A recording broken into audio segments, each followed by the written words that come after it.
ബിസ്മില്ലാഹിർറഹ്മാനിർറഹീം. Hello, welcome back. അപ്പോൾ ഇത് ഞാൻ ഇതൊരു കാലത്താണ് കേട്ടോ. പിറ്റേ നാളാണെങ്കിൽ ഇത് എടുത്ത വീഡിയോസിൻ്റെ പിറ്റേ ദിവസമായിരുന്നു റജബ് 20 നോമ്പൊക്കെ പിടിക്കണം. അപ്പോൾ അതിന് വേണ്ടിയിട്ട് കുറച്ച് ക്ലീനിങ് ഒക്കെ ചെയ്യണം. പക്ഷേ എൻ്റെ വീട്ടിൽ അങ്ങനത്തെ ക്ലീനിങ് ചെയ്യാനൊന്നും ഇല്ല കേട്ടോ. ഞാൻ എന്നും മൊത്തം അങ്ങനത്തെ ഡീപ്പായിട്ട് തന്നെ ക്ലീൻ ആക്കുന്നത് കൊണ്ട് തന്നെ എൻ്റെ വീട്ടിൽ അത്ര അധികം പൊടികളൊന്നും എൻ്റെ ആവശ്യമില്ല. അപ്പോൾ എനിക്ക് കുറച്ച് മാത്രമേ ക്ലീനിങ് ഉള്ളൂ. അപ്പോൾ ഇത് ഗ്രൈൻഡറൊന്നും ശരിയില്ലായിരുന്നു, അതിൻ്റെ ബെൽറ്റൊക്കെ പോയിട്ടുണ്ട്. അപ്പോൾ അത് ഞാൻ വിചാരിച്ചു ഒരു ദിവസം മുന്നേ കൊടുക്കാൻ, പക്ഷെ അന്നത്തെ നാളും അത് കൊടുക്കാൻ പറ്റിയില്ല. അതുകൊണ്ട് തന്നെ അത് വീണ്ടും എടുത്ത സ്ഥലത്ത് തന്നെ കൊണ്ടുപോയി വെച്ചിട്ടുണ്ടായിരുന്നു. പിന്നെ ഉപ്പൊക്കെ ഞാനിങ്ങനെ തന്നെയാണ് കേട്ടോ, പാക്കറ്റിൽ തന്നെ ഇങ്ങനെ കെട്ടി ചുരുട്ടി വെച്ച് കളയും.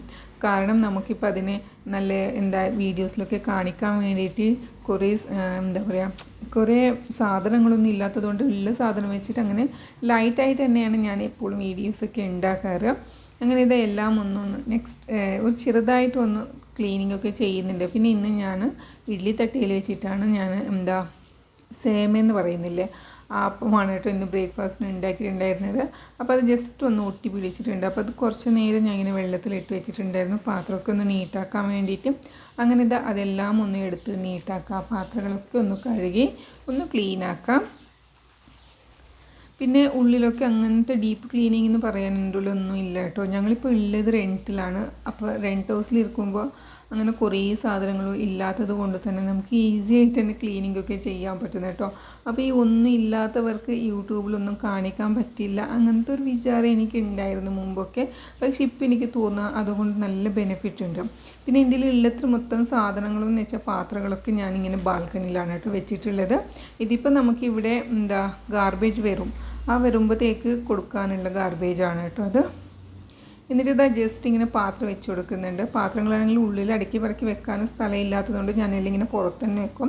പക്ഷേ ഇവിടെ മാത്രമാണ് കുറച്ച് ഡീപ്പ് ക്ലീനിങ് ചെയ്യേണ്ടി വരുമെന്ന് എനിക്ക് തോന്നുന്നത്. എന്നാലും ഞാൻ ഡെയിലി മൊത്തം ഇങ്ങനെ അടിയിലോട്ട് തന്നെ മാച്ചിലൊക്കെ ഇട്ടു നല്ല ഡീപ്പായിട്ട് തന്നെ ക്ലീൻ ആക്കാറുണ്ട്. ഇവിടെ പ്രത്യേകിച്ച് അങ്ങനത്തെ പൊടികളൊന്നും ഇല്ല, കാരണം ഡെയിലി ക്ലീൻ ആക്കുന്നത് കൊണ്ട് തന്നെ. പിന്നെ ഇവിടെയാണ് വാഷിംഗ് മെഷീൻ ഉള്ളതും തുണിയൊക്കെ അലക്കിയിട്ട് സ്റ്റാൻഡിൽ ഇടുന്നതും ഇവിടെ തന്നെയാണ്. പിന്നെ ഇവിടെ നല്ലൊരു വ്യൂവും കൂടിയുണ്ട് കേട്ടോ. അപ്പോൾ ഇത്രയൊക്കെ ഉള്ളൂ എൻ്റെ ഫ്ലാറ്റിലെ എനിക്ക് ബാൽക്കണിയിലുള്ള വിശേഷണങ്ങൾ. അപ്പോൾ ഇതിനു മുമ്പ് ഞാൻ വീഡിയോസിലൊക്കെ പറഞ്ഞിട്ടുണ്ടായിരുന്നു. ഇനി ചെറുതായിട്ടൊന്ന് നമ്മുടെ സിങ്കൊന്ന് കഴുകി ക്ലീനാക്കാം. പിന്നെ ഉള്ളിലുള്ള വാഷ് ബേസിനൊക്കെ ഒന്ന് കഴുകി ക്ലീനാക്കാം. അതും ഞാൻ സാധാരണ ചെയ്യാറുള്ളത് തന്നെയാണ്. അതുകൊണ്ട് തന്നെ അത്ര അധികം ഡീപ്പ് ക്ലീനിങ്ങിൻ്റെ ആവശ്യമില്ല. എപ്പോഴും തുടക്കുന്നത് പോലെ തന്നെ ഒന്ന് തുടച്ച് ക്ലീനാക്കിയാൽ മതി. അപ്പോൾ തന്നെ നല്ല നീറ്റായിട്ട് ഫ്രഷ് ആയിട്ട് തന്നെ ഉണ്ടാവും. അപ്പോൾ ഇവിടുത്തെ സാധനങ്ങളൊക്കെ ഒന്ന് ക്ലീൻ ആയിട്ടുണ്ട്. ഇനി കഴുകി വെച്ചിട്ടുള്ള പാത്രം ഒന്ന് കൊണ്ടുപോയിട്ട് അതും കൂടി ബാൽക്കണിയിൽ വെച്ച് കൊടുക്കുന്നുണ്ട് ഞാൻ. എന്നിട്ട് അതിൽ നിന്ന് വെള്ളമൊക്കെ ആറിയിട്ട് പോയപ്പോൾ എടുത്തിട്ട് വെക്കേണ്ട സ്ഥലത്തൊക്കെ വെച്ച് കൊടുക്കും. പിന്നെ തുണികളുണ്ടാവും, നമ്മുടെ പാത്രം തുടക്കുന്നതും കൈ തോർത്തുന്നതും നമ്മുടെ നമ്മുടെ കൗണ്ടർ ടോപ്പൊക്കെ തുടക്കുന്നതും ഒക്കെ ഉണ്ടാവില്ല. ആ തുണികളൊക്കെ ഒന്ന് കഴുകി വെക്കാം. എന്നിട്ട് ഫ്രിഡ്ജിൽ വെക്കാനുള്ള സാധനങ്ങളൊക്കെ ഫ്രിഡ്ജിൽ വെക്കുന്നുണ്ട്. ഇത്രയൊക്കെ ചെയ്ത് കഴിഞ്ഞിട്ട് ഞാൻ ബ്രേക്ക്ഫാസ്റ്റ് ചെയ്തതൊന്നും ബ്രേക്ക്ഫാസ്റ്റ് ആക്കിയിട്ടും ഉണ്ടായിരുന്നില്ല. ഇത്ര ചെയ്തപ്പോൾ എനിക്ക് നല്ല വിശപ്പും തുടങ്ങി. അപ്പോൾ എന്തായാലും ബ്രേക്ക്ഫാസ്റ്റ് കഴിക്കാനുള്ള മൂഡിൽ നല്ല വിശപ്പുണ്ട്, പക്ഷേ ബ്രേക്ക്ഫാസ്റ്റ് ആയിട്ട് ഉള്ളത് എനിക്ക് വേണ്ട. അതും ഒരു കൊച്ചുകുട്ടികളത്തെ പോലത്തെ ഒരു സംഭവം കൂടിയാണ്.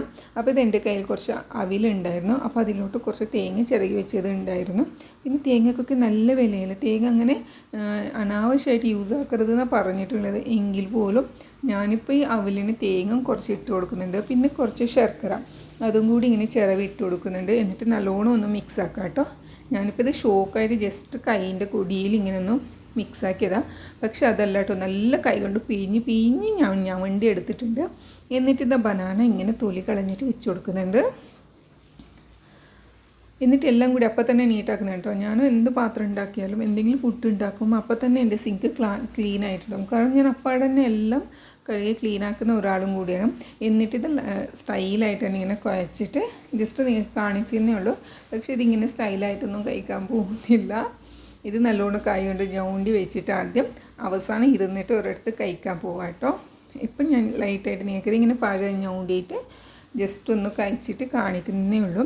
പിന്നെ ഇത് ഒരു ഉരുള ഇങ്ങനെ ഇട്ട് കൊടുത്താൽ കുറേ നേരം ഇങ്ങനെ വായിലിട്ട് നമുക്ക് മിക്സിങ് ആക്കാനുള്ളത്. അതുകൊണ്ട് പെട്ടെന്ന് പിന്നെ ഒരു ഉരുള നമുക്ക് കഴിക്കാൻ പറ്റില്ല. അതുകൊണ്ടാണ് ഞാനിത് കയ്യിൽ ഇങ്ങനെ പിടിച്ചിട്ട് കാണിച്ചതന്നേ ഉള്ളൂ.